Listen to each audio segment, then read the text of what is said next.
Yes, it's all about Sweden, Melodifestivalen, my top 12 right here, right now. Let's talk Eurovision.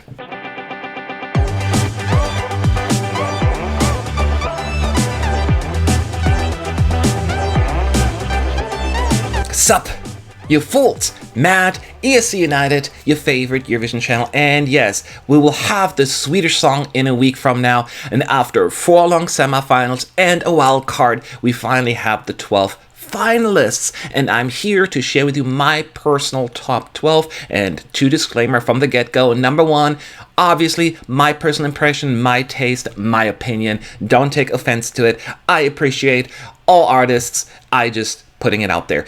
And disclaimer number 2, if you're looking for an obvious list and comfortable ranking, this is not the video for you. I think it's a little bit less mainstream mind. So if you just don't like that, move on. If not, here we go. My top 12. The cat is back. All right. In 12th place, it's Anton Ewald.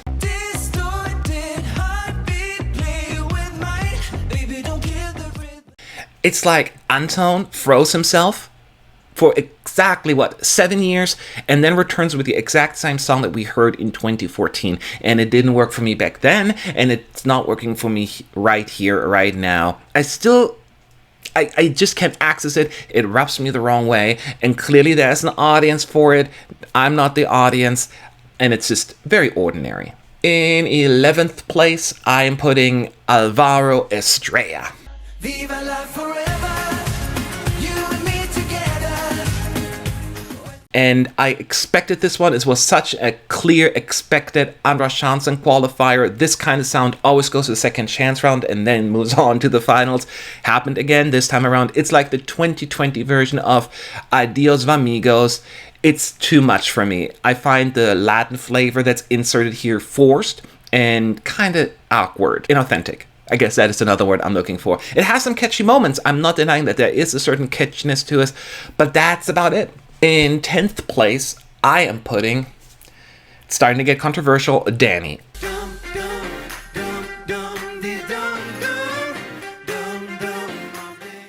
Don't get me wrong, the staging is fantastic. I was really impressed. But it's the song I don't get, and that is what matters in the end, right?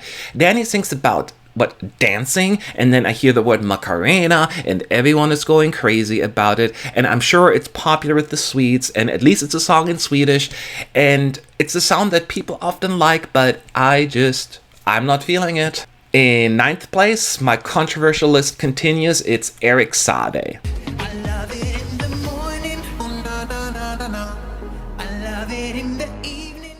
Yes, I get it. It's a fan favorite, and I get what people may see in it. It doesn't go by unnoticed. I'm no dummy. But the lyrics to me are just abhorrently bad. I love you in the morning. No. I love you and I love you. I want you, not I love you. I want whatever. It's interchangeable. It doesn't matter. Erik doesn't sing much to me either. It's mostly just a backtrack. The staging itself is fine. I'm not quite as hyped about it. So this song will probably work very well at Eurovision. With the Eurovision fans, I could see that going actually pretty quite high, but I will not be a cheerleader for it. It's just a kind of music I just can't deal with.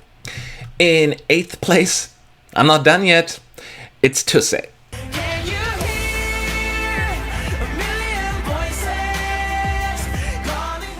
And once again, I understand at this point it's Tusse's game to lose. And he elevates the song to something better than what the song is. I'm not saying it'll do bad at the contest. Should this win, I just find it melodically and lyrically so average. And from the first to the last note, nothing grabs me. I think Tusse deserves a better song because he is certainly very, very talented. So take this from an international perspective. That is just not a song that I'm really going crazy over. Number 7, Clara Hamstrm.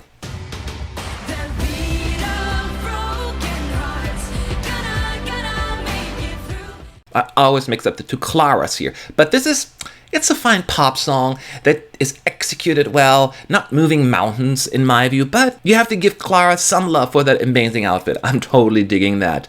It's the song that I dig when it's on, and when it's over, I'm good. I don't have to hit the replay button to listen to it again, and that's how I feel about it. I'm happy that she made it to the finals, and this is as high as I can rank it. In 6th place, I am putting Arvingarna.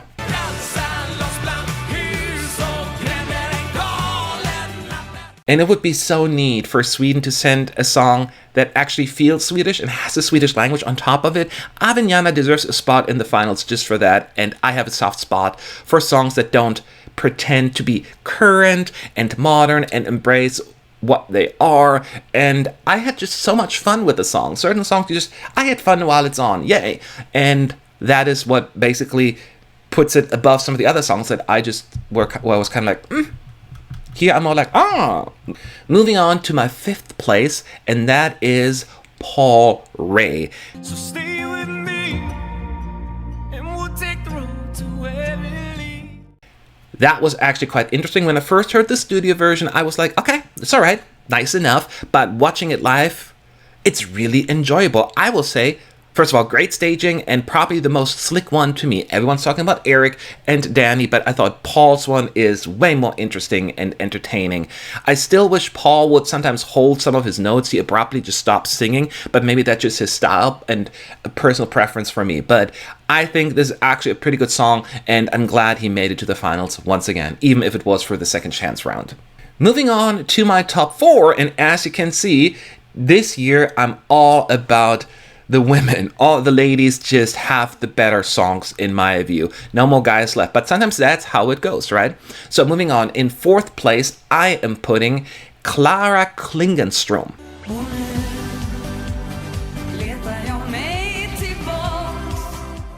It's a little song with little flash, just Clara singing a song in Swedish, holding a guitar with nothing else going on, and it absolutely works. It's genuine, likable, with a really nice melody actually. It's probably not having enough impact to win Melodifestivalen, but it's such a great opportunity for Clara, and we'll see her again in the future regardless of the outcome, because she made it this far, and there's a good amount of interest in this one, right? And this could potentially even climb higher. The more I listen to it, the more I like it. In 3rd place, my Bronx medal goes to Charlotte Perrelli.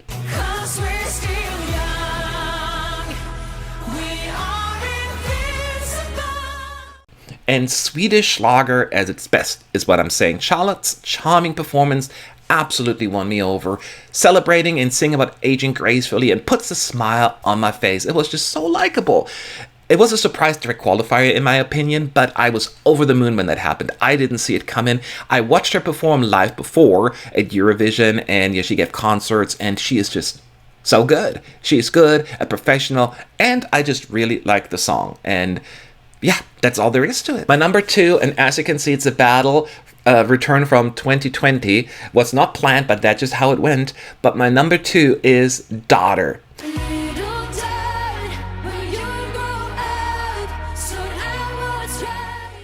And this really feels like, as I said, a repeat, but Daughter song has a very strong and powerful chorus. It's insane. That really alone carries the song to new highs, and I'm absolutely here for it. A lot of people are saying it's inferior to Bulletproof, and I get where they're coming from, but I just happen to like Little Dot personally a little better.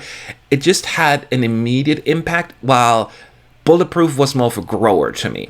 So, and that is important, especially at Eurovision. So my number 1, my favorite song in Melodifestivalen, I'm so happy I can say this, not just to be nice, but because I like it the most, The Mamas. And if I fall down a little, I know I'm not.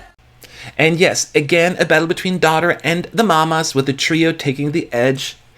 Again, everyone says that Move is a better song. Once again, I understand what they mean by that, but I feel as the Mamas' vocals shine in this song a whole lot more, and I just like the energy of the song. They do it so well, and the chorus is just really impactful to me.